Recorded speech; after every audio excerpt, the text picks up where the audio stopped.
ଅଳସୁଆ ବିଲୁଆ ଓ ଭୋକିଲା ବାଘ। ଗୋଟିଏ ସୁନ୍ଦର ସବୁଜ ଘଞ୍ଚ ଜଙ୍ଗଲ ଥିଲା। ଜଙ୍ଗଲ ଚାରିଆଡ଼େ ଉଚ୍ଚ ଉଚ୍ଚ ଗଛ, ଲତା, ପତ୍ର ଓ ଫୁଲ ଫଳରେ ଭରିଥିଲା।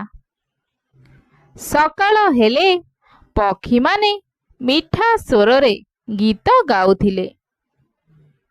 ସେହି ଜଙ୍ଗଲରେ ଗୋଟିଏ ବିଲୁଆ ରହୁଥିଲା। ତାର ନାଁ ଥିଲା ଲାଲୁ। ଲାଲୁ ବହୁତ ଚତୁର ଥିଲା, କିନ୍ତୁ ତାଠାରୁ ଅଧିକ ଥିଲା ତାର ଅଳସୁଆପଣ। ସକାଳେ ଅନ୍ୟ ପଶୁମାନେ ଖାଦ୍ୟ ଖୋଜିବାକୁ ବାହାରି ଯାଉଥିଲେ। କିଏ ଫଳ ଖୋଜୁଥିଲା, କିଏ ମାଛ ଧରୁଥିଲା, ଆଉ କିଏ ନିଜ ପାଇଁ ଖାଦ୍ୟ ସଞ୍ଚୟ କରୁଥିଲା। କିନ୍ତୁ ଲାଲୁ ସେ ଗଛ ତଳେ ଶୋଇ ହାଇ ମାରି କହୁଥିଲା, ଆଜି ନୁହେଁ, କାଲିଠାରୁ କାମ କରିବି। କାଲି ଆସିଲେ ପୁଣି କହୁଥିଲା, ଆଜି ଦେହଟା ଟିକେ ଥକିଛି, ପରଦିନଠାରୁ ନିଶ୍ଚୟ କାମ କରିବି। ଏମିତି କରି କରି ଅନେକ ଦିନ କଟିଗଲା। ଦିନେ ଜଙ୍ଗଲରେ ଭୟଙ୍କର ଖରା ପଡ଼ିଲା। ଛୋଟ ଝରଣା ଗୁଡ଼ିକ ଶୁଖିଗଲା। ଗଛର ଫଳ କମିଗଲା। ଅନେକ ପଶୁ ଖାଦ୍ୟ ପାଇଁ ଦୂରକୁ ଯିବାକୁ ଲାଗିଲେ।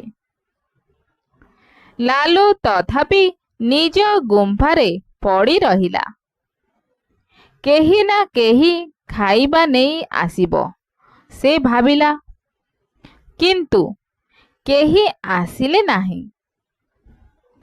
3 ଦିନ ଧରି ଲାଲୁ ଭଲ ଭାବେ କିଛି ଖାଇପାରିଲା ନାହିଁ। ଭୋକରେ ତାର ପେଟ ଗୁଡ଼ଗୁଡ଼ ଗୁଡ଼ଗୁଡ଼ କରିବାକୁ ଲାଗିଲା।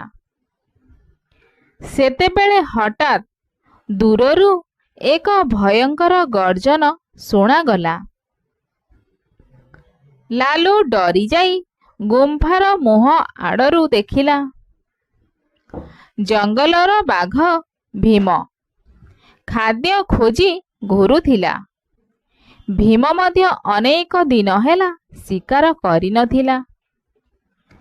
ତାର ପେଟ ମଧ୍ୟ ଭୋକରେ ଜଳୁଥିଲା। ବାଘଟି ଗୁମ୍ଫା ପାଖକୁ ଆସି ଗର୍ଜନ କରି କହିଲା, ହଁ, ଏଠାରେ ନିଶ୍ଚୟ କିଛି ପଶୁ ଅଛି। ଲାଲୁର ମୁଣ୍ଡ ଘୂରିଗଲା। ହାୟ ହାୟ, ଏବେ ତ ମୁଁ ଗଲି। ବାଘ ଗୁମ୍ଫା ଭିତରକୁ ମୁହଁ ଦେଇ କହିଲା, ବାହାରକୁ ଆସ, ଆଜି ମୋର ଭୋକ ବହୁତ ବଢ଼ିଛି। ଲାଲୁ ଭୟ ପାଇଲେ ମଧ୍ୟ ନିଜ ଚତୁରତାକୁ ମନେ ପକାଇଲା। ସେ ଭାବିଲା, ବଳରେ ମୁଁ ବାଘ ସହିତ ଲଢ଼ି ପାରିବି ନାହିଁ, କିନ୍ତୁ ବୁଦ୍ଧି ଖଟାଇବାକୁ ପଡ଼ିବ। ସେ ଗୁମ୍ଫା ଭିତରୁ ଗମ୍ଭୀର ସ୍ୱରରେ କହିଲା, କିଏ ତୁମେ? ଏଠାକୁ କାହିଁକି ଆସିଛ? ବାଘ ଆଶ୍ଚର୍ଯ୍ୟ ହୋଇ କହିଲା, ମୁଁ ଜଙ୍ଗଲର ବାଘ, ତୋତେ ଖାଇବାକୁ ଆସିଛି। ଲାଲୁ ହସି କହିଲା, ତୁମେ ବାଘ? ତେବେ ତୁମକୁ କେହି କହିନାହାନ୍ତି କି ଏହି ଗୁମ୍ଫାରେ ମୋର 2 ଜଣ ବନ୍ଧୁ ବାଘ ରୁହନ୍ତି? ବାଘ ଚମକିଗଲା। ଆଉ କହିଲା, ଆଉ 2ଟି ବାଘ? ହଁ, ଲାଲୁ କହିଲା, ସେମାନେ ଏବେ ଶୋଇଛନ୍ତି। ତୁମେ ଭିତରକୁ ପଶିଲେ 3 ଜଣ ମିଶି ତୁମକୁ ଧରିଦେବେ। ଭୋକିଲା ବାଘର ମନରେ ଭୟ ପଶିଗଲା। ସେ ଗୋଟିଏ ପାଦ ପଛକୁ ନେଲା। ଏହି ସମୟରେ ଲାଲୁର ଆଖି ପଡ଼ିଲା ଗୁମ୍ଫା ପାଖରେ ଥିବା ଏକ ଶୁଖିଲା ଗଛ ଡାଳ ଉପରେ। ସେ ଡାଳଟିକୁ ଧକ୍କା ଦେଲା। ଡାଳଟି ଗଡ଼ି ଗଡ଼ି ତଳକୁ ପଡ଼ିଲା। ବାଘ ଭାବିଲା, ଭିତରେ କିଛି ବଡ଼ ପଶୁ ବାହାରିବାକୁ ଆସୁଛି। ହାୟରେ, ଏଠାରେ ରହିଲେ ମୋର ଆଜି ଶେଷ। ଏହା କହି ବାଘଟି ଦୌଡ଼ି ପଳାଇଲା। ଲାଲୁ ଗୁମ୍ଫାରୁ ବାହାରି ଦେଖିଲା, ବାଘଟି ବହୁତ ଦୂରକୁ ଚାଲିଯାଇଛି। ସେ ହସି କହିଲା, ବୁଦ୍ଧି ଥିଲେ ବଡ଼ ବିପଦରୁ ମଧ୍ୟ ବଞ୍ଚି ହେବ। କିନ୍ତୁ ତାର ମନରେ ଆଉ ଗୋଟିଏ କଥା ଆସିଲା, ମୁଁ ଯଦି ଏମିତି ଅଳସୁଆ ହୋଇ ରହିବି, ତେବେ ପ୍ରତିଦିନ ବିପଦ ଆସିଲେ କ'ଣ ହେବ? ସେହି ଦିନଠାରୁ ଲାଲୁ ନିଜ ଅଳସୁଆପଣ ଛାଡ଼ିବାକୁ ନିଷ୍ପତ୍ତି ନେଲା। ସେ ଜଙ୍ଗଲରେ ଫଳ ଖୋଜିଲା, ନିଜ ଗୁମ୍ଫା ସଫା କଲା ଏବଂ ଆଗାମୀ ଦିନ ପାଇଁ ଖାଦ୍ୟ ସଞ୍ଚୟ କଲା। କିଛି ଦିନ ପରେ ଖରା ଶେଷ ହେଲା। ଜଙ୍ଗଲ ପୁଣି ସବୁଜ ହୋଇଗଲା।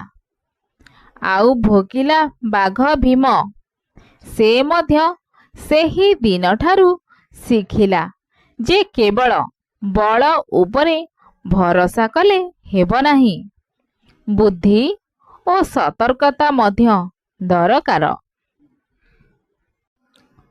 ଲାଲୁ ଓ ଭୀମ ପରେ ଦୂରରୁ ଦୂରରୁ ଏକା ଅନ୍ୟକୁ ଦେଖି ହସୁଥିଲେ। ଲାଲୁ ଆଉ କେବେ ନିଜକୁ କହୁନଥିଲା, କାଲିଠାରୁ କାମ କରିବି, କାରଣ ସେ ଜାଣି ଯାଇଥିଲା ଆଜିର କାମ କାଲିକୁ ଛାଡ଼ିଲେ କାଲିର ବିପଦ ଆଜିଠାରୁ ବଡ଼ ହୋଇପାରେ। ଏହି କାହାଣୀ ଆମକୁ ଶିଖାଏ ଯେ ଅଳସୁଆପଣ ଆମକୁ ଦୁର୍ବଳ କରେ। ସମୟରେ ପରିଶ୍ରମ କରି ଆଗାମୀ ଦିନ ପାଇଁ ପ୍ରସ୍ତୁତ ରହିଲେ ଅନେକ ବିପଦରୁ ବଞ୍ଚିପାରିବା।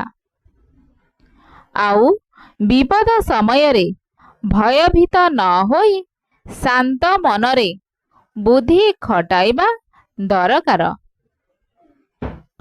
ଧନ୍ୟବାଦ।